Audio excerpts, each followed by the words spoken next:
Peggy 18. I beg of you, dear friends, if you've not yet experienced the full events of Ragnarök, spoilers are coming. Vanaheim is a very large realm, but it was the most ambitious realm I think the studio's ever tackled. We wanted to do so much, and we did so much, and somehow we pulled it off.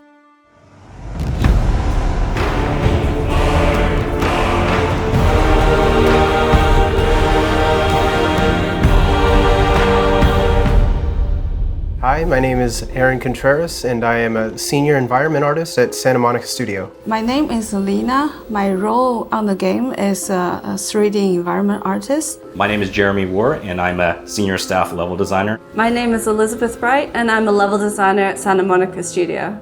Hi, my name is Christopher Lloyd, and I'm the lead visual effects artist. My name is Carol Williams. I am the level design producer on God of War Ragnarök. As a level design producer, I help create the world that you see in the games. We work very closely with the environment artists, VFX artists, lighters to really bring the world together.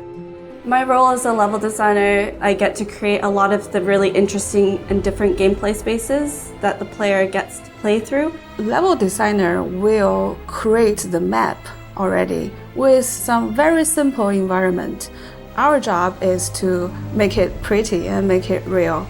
So my role as a visual effects artist, if you made a cake, we would be the frosting. So we add the art on top of other art. For example, Kratos' blades, we do the fire on them. If there's weather, snow, magic, that's all visual effects.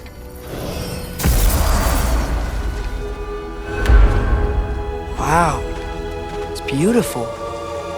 And, wet. It is also dangerous.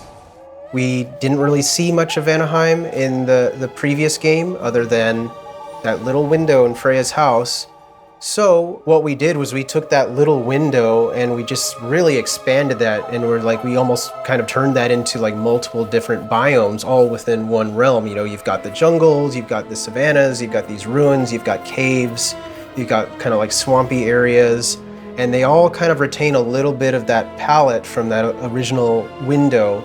We pull a lot from Norse mythology as we're creating the different realms, but we've also added our own unique twists and inspiration to each of the realms, so the player is surprised each time they play through, with the added layer of Fimbulwinter and the upcoming war to add tension and build interest as the player plays through these different sections.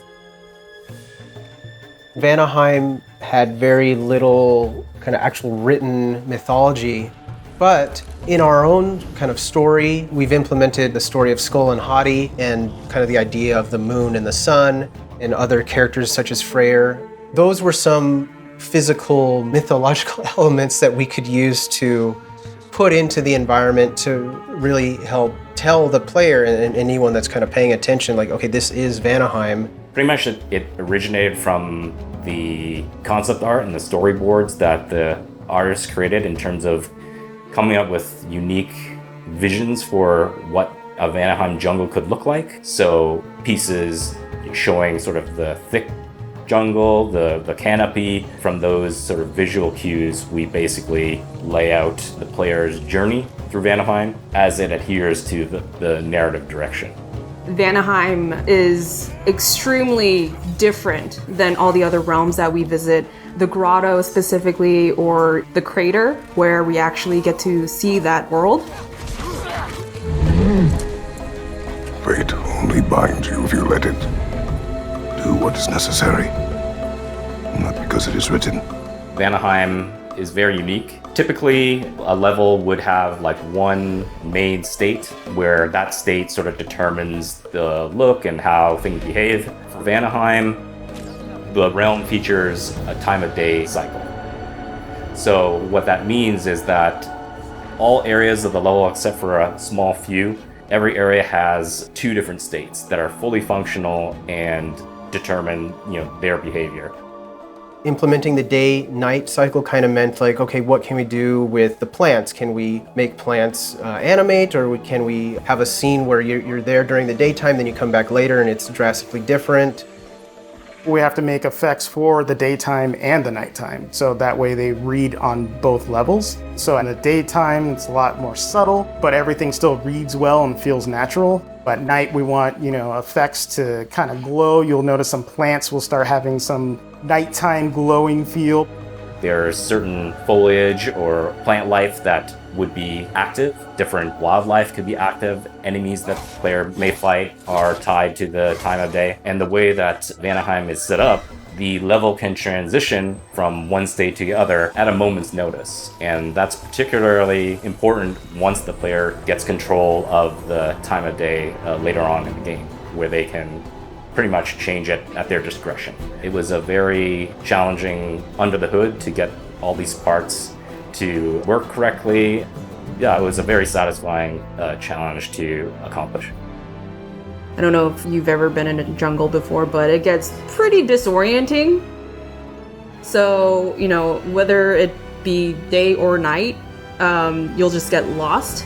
And that's something that we've had to figure out how to help players get the direction they need. And again, adding the layer of the day versus night made it even extra challenging.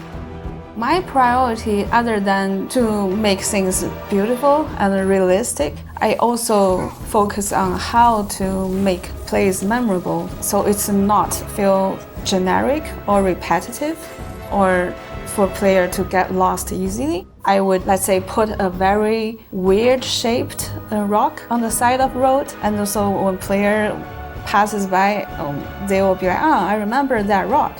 Or put a massive root that comes out from the ground, and that will have some impact to player.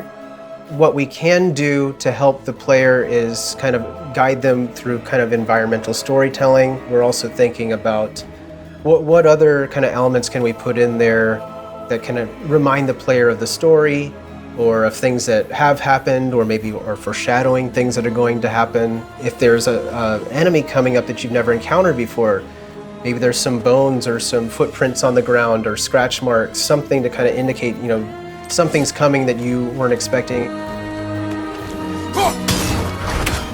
Our environment team is amazing, so we just get to sprinkle in effects everywhere, and especially for Vanaheim, where it's such a new and jungly place, you get to really put in cool little insects and different type of things in the air, and I think the team really did well at bringing that to life. Just in general, Vanaheim is just one of those realms that people haven't seen yet, so I'm just kind of excited for people to go through there for the first time and just explore, because there's a lot in Vanaheim. We're here. You live in a tree? Not in it. Below it. Heavily! Look!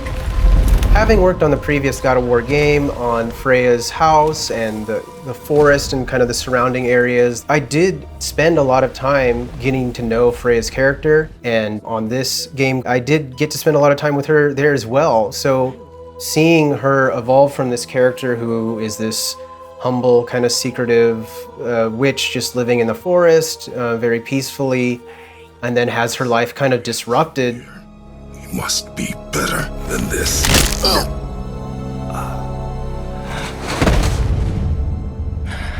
In the last moments of God of War 2018, what Kratos had done to Freya by killing her son. He saved your life! He robbed me of everything! We left off seeing Freya very angry and bitter towards Kratos, wanting revenge.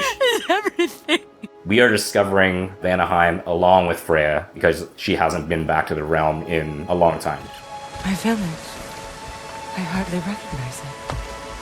I used to play hide and seek with Freya in the crops. At harvest time, we'd dance and feast until the sun rose.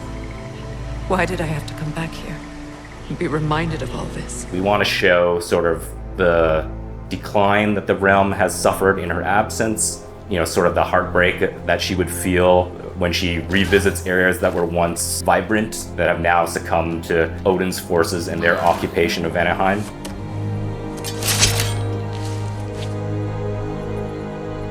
You are not the one who needs to die. Just in the environment art alone, you can see this realm used to be something much greater. Freya used to be someone much greater. She used to be a queen, but that's all but forgotten now. All you see are these strewn bits of stone and metal and everything just intertwined with the jungle environment. We want to sort of visually tell that story and sort of communicate that kind of pain that maybe she would feel on discovering, the destruction. But I think there's also a bit of like a redemption as well in terms of her finally coming back and trying to reclaim what was once under her rule, and then sort of showing some hope for the future in terms of her starting to mount a resistance against Odin. On your right! Just seeing everything put together, seeing what environments did with all the creatures and the animals and the plant life. My proudest moment with our game is just seeing all of it from start to finish coming to life. The people that worked so hard on it, they really worked hard to pull that world together, and it really shows in how fun it is, even how beautiful it is. Seeing what it became is really amazing to me. When designing a new realm, we definitely take player expectations into consideration, as we want to still surprise and delight the player by creating a new space that they have not seen before, but also still maintaining the high standard of quality that we've provided to them in previous realms. It feels good to see, once everything is put together, how much impact it really has. The last time I played it, it's fantastic, and I think people will really enjoy it.